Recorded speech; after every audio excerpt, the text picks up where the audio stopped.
They finally did it. It's live action Halo time. Let's talk the Halo TV series.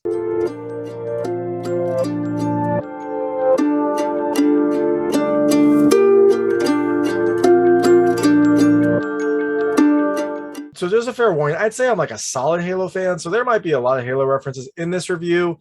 Just a heads up. Hey everyone, this is David Stark from Watcher Pass, and I'm ready for this. I've been waiting for a very long time for this. It is time to talk about the Halo TV series, which is coming on March 24th to Paramount Plus. It is a 9-episode series, 9 60-minute episodes, and I've seen the first two. I can't tell you episodic spoilers, but I'm gonna tell you general thoughts about the series. And I've got my Halo stuff here. I'm actually a little disappointed. I didn't have as much Halo stuff as I expected. I've got my Elite controller, I've got my Pixel Pal, my little Master Chief Pixel Pal, and I've got my Halo Monopoly. So fair warning, I'm not going to get to spoilers. They asked us not to talk about episodic spoilers, so I will respect that. But I'll tell you general thoughts about the series, general feeling after seeing only the first 2 episodes. Now remember, there's 9 episodes, so there's only, I don't know what, like 20%, a little more than 20% of the series that I've seen. So there could be a lot more after this, but this is my general thoughts after seeing the first 2 episodes. My hot take is, it's a tough one. I mean, I'm going to watch it. I'm going to keep watching it. It's Halo. It's a live action Halo. Of course, I'm going to keep watching it. But my hot take is it's mixed. There are enough Easter eggs and Halo references and Master Chief to keep Halo fans excited.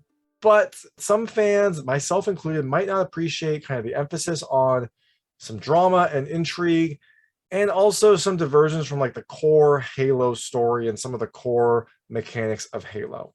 Oh, and on top of the hot take, the series was a little more violent than I was expecting. I would say it's like a PG-13 at least, maybe a light R, like I don't know, TV-14, is that a thing? It had more violence, a little bit more adult subject matter than I was expecting it to have.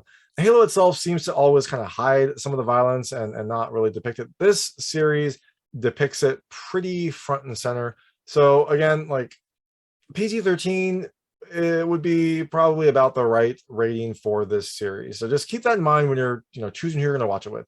So things I liked about the first 2 episodes of this series. The first is, hey, it's Halo. You got plenty of references to Halo that'll keep fans of the series happy. You've got Spartans, you've got like the Halo weapons. A lot of them are in the series. You've got like a first-person video game perspective a couple times. Like it's kind of fun when it zooms in and you see it from a first-person perspective. You've got the sound effects. You've got everything about the Halo universe is in here. And so fans who have been waiting for some sort of high quality, high budget live action Halo series, you will not be disappointed. The second thing I loved are the effects, and there are some misses, and I'm going to go into that in the things I didn't like, but overall, you've got some really nice effects. The Spartans look great. Some of their movement is a little bit not as fluid as I would expected. For one thing, like jumps in Halo are fairly floaty, and in this series, the jumps are heavy, like they land with a superhero type heaviness. That's not what I know about Halo, but overall the Spartans look great. Some of the fights are pretty good. The explosions are nice. Like it feels like a high budget Halo live action take, and I really appreciate that.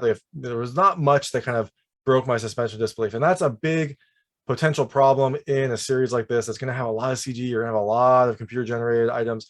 There could be stuff that kind of takes you out of the moment. And for the most part, I was just enjoying the ride, at least from an effects perspective. The third thing I liked is, I guess, the different perspective that, I am used to the games, like the Master Chief story. This, you go to areas that are not UNSC.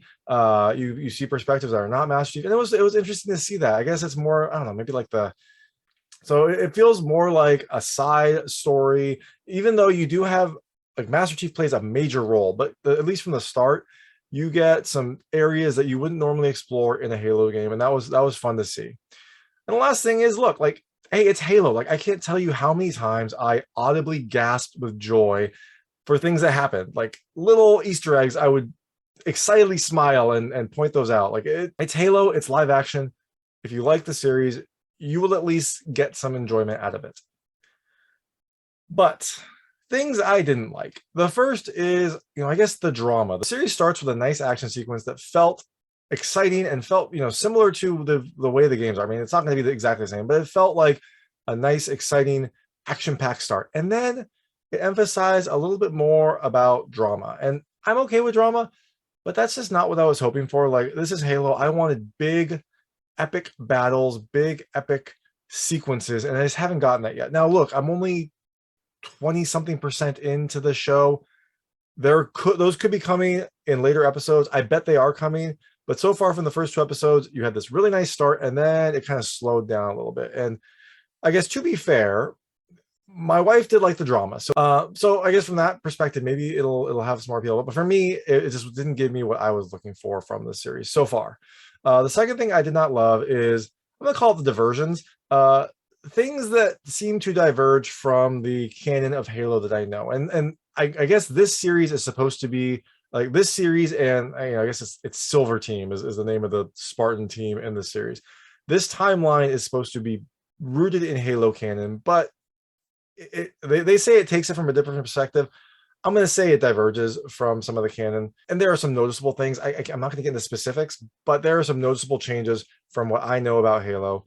And I don't know, like some of them felt strange that they would do that, because it takes away from some of the core elements, some of the big sacrifices you know about Halo. And it also maybe feels like some of these choices were made for television purposes, and maybe not without the weight that those choices have in the overall Halo series. The third thing I didn't love is, I'm going to call it the refocus. Some of the underlying conflict that is happening, and some of the fighting that is happening, is focused on a different goal than what I know from Halo. And so that changes the kind of, I don't know, the tenor of some of the fights and some of the overall campaigns. It's not bad. It just, it refocuses some of what is happening and some of what the Spartan missions are out there to do. And I didn't love it. You know what? We're only 2 episodes in. We'll see what happens as this journey progresses.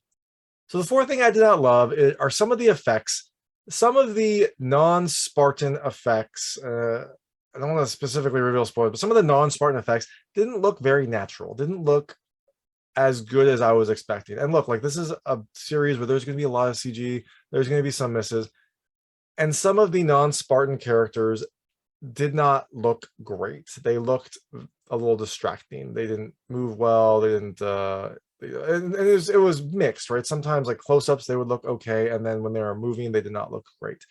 So it was weird, because a lot of the effects are really good. Like, a lot of the effects are very, very nice. They're very high quality, and they kind of will let you sit back and enjoy, and others just kind of break your suspension of disbelief. But look, like, you're gonna have some good and some bad in any sort of translation, and overall, like I said, the effects were mostly strong. There were only a few that were really kind of distracting.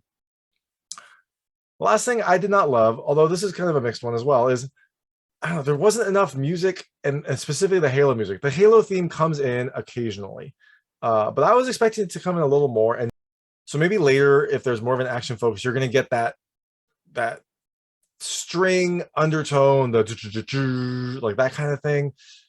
And in this series, it popped up occasionally, and my face lit up whenever I heard it, but it wasn't as much as I was expecting. I was expecting to have more of a Halo music throughout, because music is such a big part of Halo. Again, maybe it'll come later. I'm waiting to see, but the first 2 episodes didn't have as much as I was hoping for. So that's the Halo series, episodes 1, Contact, and episodes 2, Unbound. Like I said, I'm gonna keep watching it. I'm curious where it's gonna go. I will be honest, I was a little disappointed with the first 2 episodes. But look, it's a live action Halo. I'm gonna keep watching it. I want to see where this goes. I want to see where this, alternate timeline, the different perspective timeline, whatever they want to call it, where it goes, and what insights they give. So that's Halo episodes 1 and 2. Episode 1 is coming to Paramount Plus on March 24th, and episode 2 is coming to Paramount Plus on March 31st. And then subsequent episodes will be coming, I believe, every week after. So this is going to be a nice little journey. We will see where this series goes. And thanks so much for watching. If you liked this review, please like and subscribe to this channel. It helps me out a lot. Make sure all my new content goes straight to you. Please check out my other content. I've got other reviews, interviews, unboxing videos, and recommendations. Thank you.